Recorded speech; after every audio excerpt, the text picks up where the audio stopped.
கர்த்தாவே உமது செயலினால் என்னை மகிழ செய்தீர்.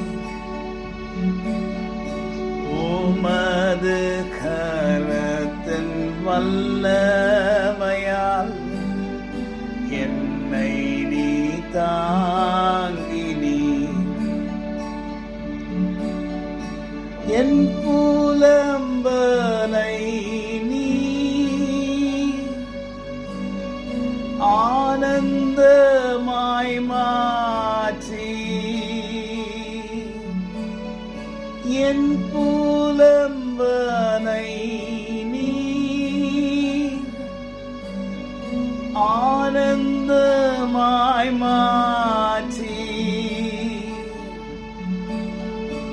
என் இருதயத்தை என்றும் உம்மை துதிக்க செய்திரே.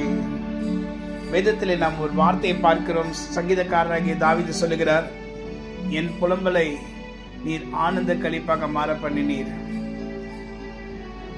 என் மகிமை அமர்ந்திராமல் எப்பொழுதும் உம்மை கீர்த்தனம் பண்ணும்படி நீர் என்னை மகிழ்ச்சி என்னும் கட்டினால் கட்டினீர்.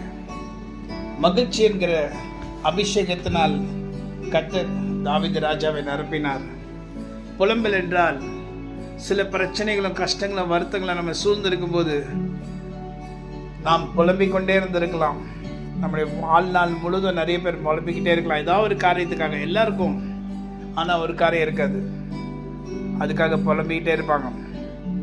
ஆனால் கடைசியாக கர்த்தராகிய தேவனுடைய வல்லமை கொண்டு கர்த்தருடைய வார்த்தையிலே சொல்லியிருக்கபடி அவர் நிச்சயமாய் அந்த வார்த்தையை உறுதியாக்கி அவர் நம்முடைய புலம்பலை ஆனந்த களிப்பாக மாற பண்ணி, இவ்வளவு நாள் கேட்டிருந்த காரியத்தை கர்த்தர் செய்து முடிக்கும் போது அது பயங்கரமான ஒரு ஆச்சரியமும் அதிசயமாக இருக்கும்.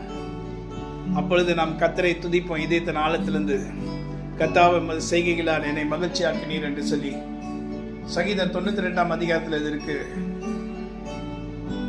என் புலம்பலை கர்த்தர் ஆனந்தமாக மாற்றுவார். அது சங்கீதம் 30 அதிகாரத்தில் இருக்கு. கர்த்தாவே உமது செயலினால் என்னை மகிழ செய்தீர்.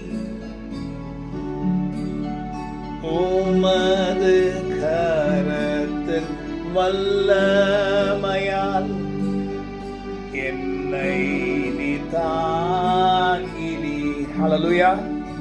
கர்த்தர் அவருடைய செய்கைகளால் நம்மை மகிழ்ச்சி ஆக்கிட்டார். நம்ம விசுவாசம் இந்த மே மாசம் 2026 கர்த்தர் சொன்னபடி அவர் செய்து முடித்து விட்டார். இது நீங்க நம்பினீங்கன்னா உங்க வாழ்க்கையில் இது நடக்கும். இந்த மாசமே நடக்கும். முடியாது ஒன்று இல்லை. கர்த்தரால எந்த நேரமா இருந்தாலும் எந்த சூழ்நிலையா இருந்தாலும் அவர் மாற்றி அமைக்க அவரால் முடியும். அவர் மாற்றி அமைச்சு எல்லாவற்றையும் நன்மையா மாற்றுவார். ஆமென். God bless you. Have a wonderful day.